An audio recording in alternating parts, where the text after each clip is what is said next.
was likely to know in any case. But you did ask. True, it's open until 6:30 during weekdays. A quick glance at my watch confirms I have well enough time to get there. What time is it over there? The sun is setting at less than 6. My god. I might get going in that case. It's been nice talking with you, Lilly. She smiles and gives a deep nod, her hands still neatly folded on the table in front of her. It was my pleasure. Oh, come to think of it, shall I show you to where the library is? I couldn't possibly ask for more help. I should be able to find it all right. Well, unless my navigational skills fail me, which they seem to have a habit of doing. It's alright, I was going to be talking to the librarian there in any case. I could introduce you. This gets better and better. It's pretty hard to deny her offer. If you're sure, then that'd be great. Thanks. As she stands up to follow me, she takes hold of a straight, retractable cane that has been slipped in the handle of her bag on the floor. Compared to the cane the boy in my class had, Lilly's looks much thinner and longer. His must be for support, whereas Lilly's is for navigation. Together we leave the peaceful room and enter the empty hallway on the way to the library. Side by side, my pace carefully slows to match hers. We slowly walk through the hallway. It doesn't take long for us to arrive at the door to the warm-looking room, apparently situated in the center of the floor rather than either wing. Ladies first. She gives an appreciative smile at the gesture, taking the lead as we file in. To the left is the wooden library counter, with the library proper being on the right. It easily dwarfs my old school's library, with the distinct smell of old books giving the place an almost old world air. There don't seem to be a lot of students here. Considering the time, it isn't a big surprise. Everyone's probably in the school grounds or the dorms.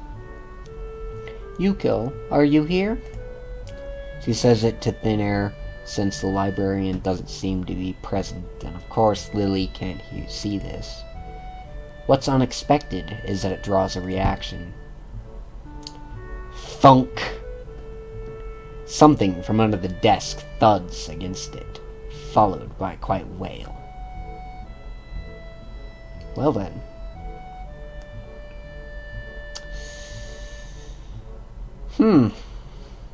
Aw.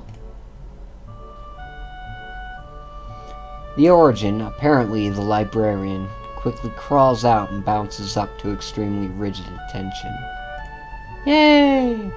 Hi Lilly, how can I help you? Her voice is strained in a failing attempt to sound casual, and she's rubbing the back of her head. Ow. Good afternoon. What happened just now? I heard a strange sound. It's nothing. I just hit my head. Oh, she seems so sad and skittish.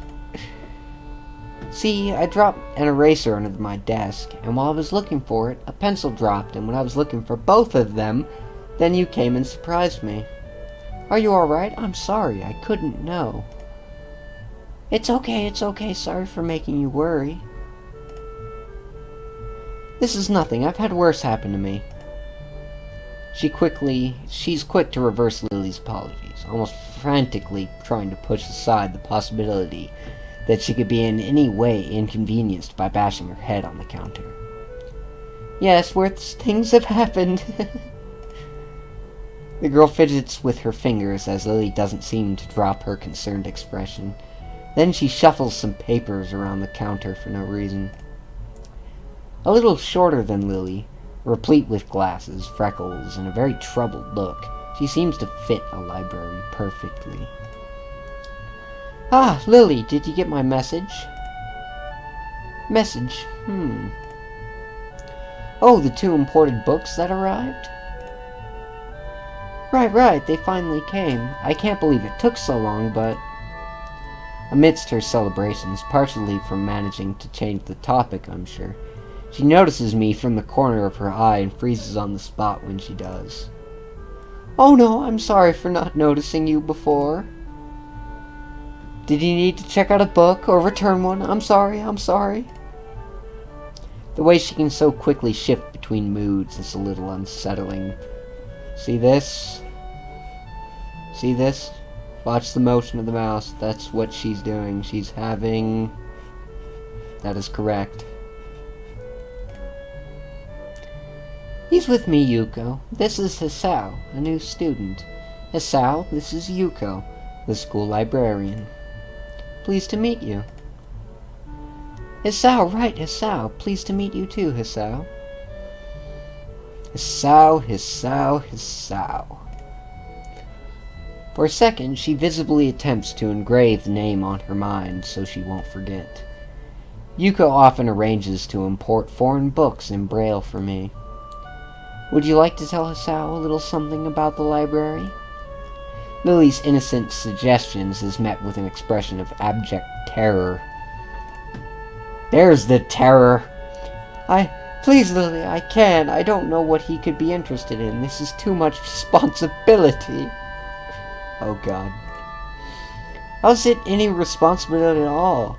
I don't get it, but her objection is so sincere, I don't doubt for a second that she would rather disembowel herself on the spot than tell me where the light novels are. But, so there are a lot of books in Braille here? I attempt to save the day by asking the first thing that pops into my head. It seems to work at least partially, as Yuuko seems to not exactly relax, but at least look slightly less tense. Well, I think about a third or fourth of Yamaku's library is either in Braille or audio. Makes sense, given all the blind students that'd be here. It's only that, how come this library is so big in the first place? Well, we get a lot of new books regularly because the library is adequately endowed. Adequately endowed. That is a lovely set of words. I want to remember that. That's probably why.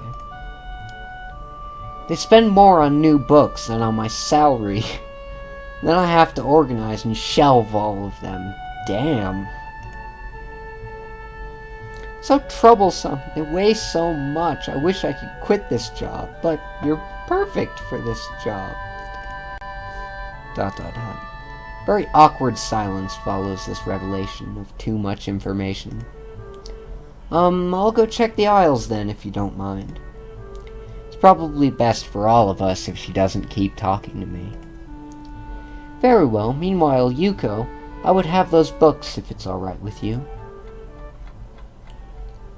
My first impression was right. The library is surprisingly big. Ambling down the narrow aisles, I study the spines of the books in random order, occasionally sliding one out to read the blurb, taking it with me if it looks good. In a few moments, I have a respectable stack of books in my arms. I guess I'll never be stuck for choice in here. The normality of the library sinks in. Sure, there are large print and Braille books scattered throughout, but it's what it is. But it is what it is. A library. What? Have you never seen Braille books in a regular library? I have a lot in my library. Maybe it's because I'm in a larger city, I don't know. It's as if the calm mood from the room I had tea with Lilly and snuck with us in here. Unless it was here to begin with. I don't know why that sentence was so foreign. Something about that puts me at ease, just like before. I reach the end of the aisle and find a collection of desks set up for study or personal reading. Going a little further, though, I discover a nice quiet corner at the back. While the rest of the library has the odd student sitting at a desk, either reading or stealthily sleeping, the back is pretty much deserted. if school is out and, school is out, okay? It's getting dark. Why are they sleeping in the library? Why can't they go to their room and go to sleep? Then they won't be so tired because they slept on a library desk all day. As I glance around, I see someone who I recognize sitting on one of the several beanbags. It's a dark-haired girl from my class, the one who snuck out of the classroom earlier. She's reading a book, keeping it close to her face, which makes her look like she's really into it. From the way she's acting today, I had her pegged as more of a delinquent than a bookworm. In fact, her mysterious disappearance from the class raises all sorts of whys in my head. Intrigue floats slowly but surely towards the surface, and before I know it, I'm walking towards the mysterious long-haired girl. I guess there's no harm in introducing myself, as I would with anyone else. She's a classmate after all. Walking over to another beanbag, I take a seat and lay my books beside it. The girl starts, looking scaredly up at me from underneath her fringe. This is the first time I've seen her this close. Underneath her long, dense bangs, I can see that part of her face, at least a third, if not half, is pretty badly scarred. My eyes are immediately drawn to the scars, subconsciously peeking past her hair until they meet her own eyes. For a second, I am shocked and divert my eyes to the book in her hands, before I realize that looking away probably only makes it worse. I was reading that while staring deep into her eyes. That's damn good. It takes too many seconds to collect myself and remember what I walked up to her for.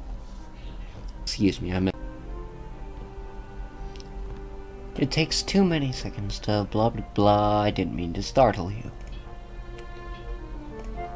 It's okay. The girl certainly doesn't look like it's okay, but I let it slide. So, do you mind if I sit here? She seems to be very uncertain whether it's okay or not for me to sit, but finally she nods, just a little. Oh, okay. I take the seat next to her, and she hides herself behind her book. Life of Pi? Never heard of it. So, sorry again for startling you. I'm Hisao. She looks up from her book, stalling a little before replying. No.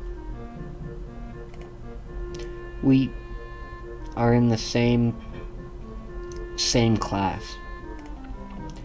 Her speech is stilted and so quiet that it is barely audible even in the still library. Somehow, I think that my delinquent impression of her was wrong. Hanako, I'm Hanako.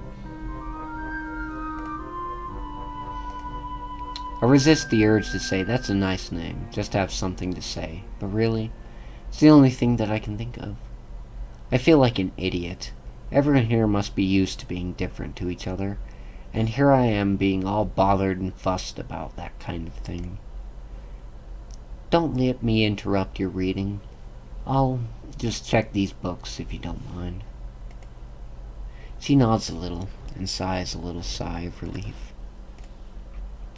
So I try to read the covers and the introductions of the books I picked up, and she buries her face in the book. Uncomfortable silence consumes us. Excuse me for a second. Blah. Your throat gets quite sore reading non-stop like that. My eyes still wander to her direction, and I sneak peeks at her flowing hair and the scars it's hiding. Damn, superficial asshole.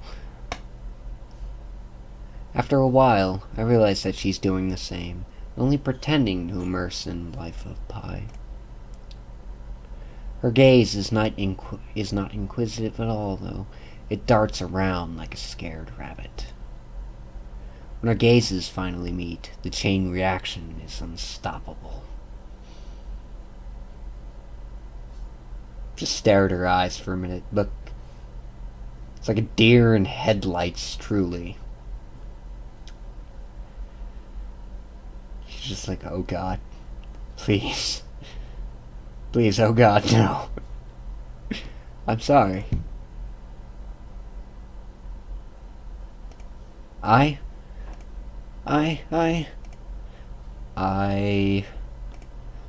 have to go do something! Off like a dart. Without warning, Hanako takes off and runs towards the counter. Her hair-like takeoff catches me so off guard that I don't manage to go after her until she has a good head start. By the time I reach the counter, she is nowhere to be seen. Lilly and Yuuko are happily chatting away. Knowing that I won't be able to catch Hanako myself, I approach the girls. Hey, did you see or notice a girl run past here? Maybe. What did she look like? Long, dark hair, kinda shy. She had, well, some scars on her face. You wouldn't be talking about Hanako, would you? Yeah, that's her. I saw her reading and tried to talk to her, but I think I scared her off or something. Oh dear, Yuuko, would you excuse me? I'd better try and find her. Sure, I'll just hold on to these until you come back. What's going on? I'm sorry, but I'll have to explain it to you some other time. Right, I'll see you later then. Lilly hastily grabs her cane and hurries out of the library, leaving me alone with Yuuko.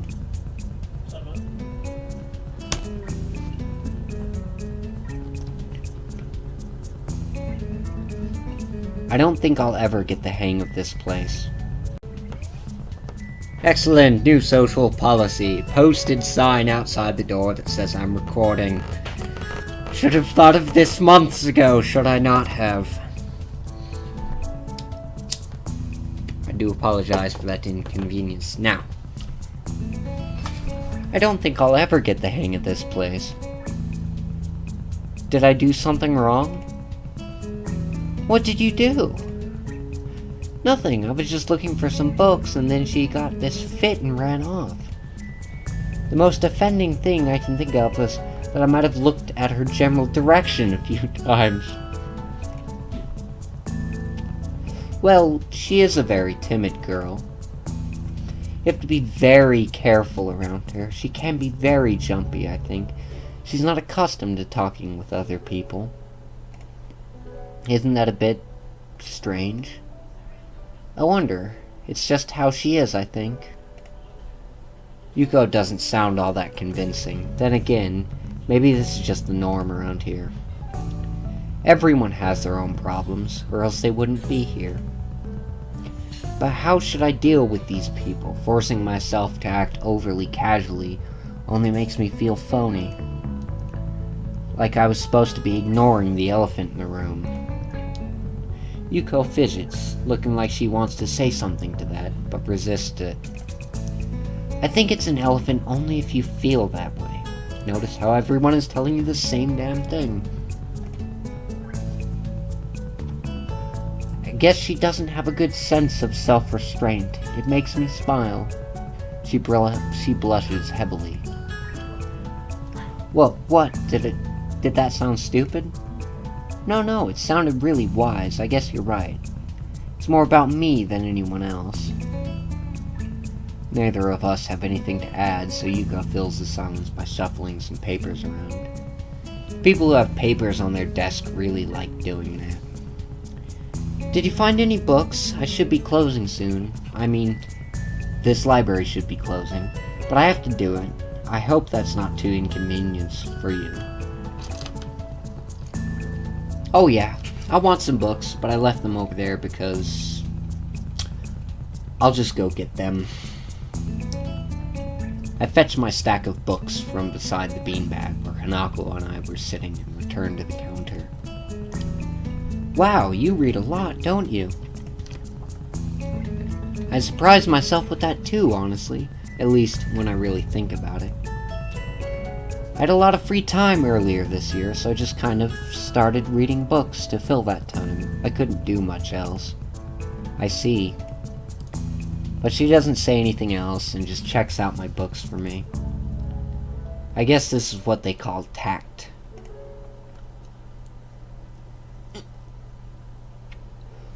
Holding the library books with one arm, I trawl my pocket for the key to the door. A sudden sound from behind startles me, making me nearly drop the books I'm carrying, or the key that I almost managed to get into the lock. Who is it? I turn around to see who is talking to me. It's Kenji. He seems to be in a friendly mood, although the light glinting off his glasses in the dark gives him a sinister look. It's just me. This makes him pause and lick his lips nervously.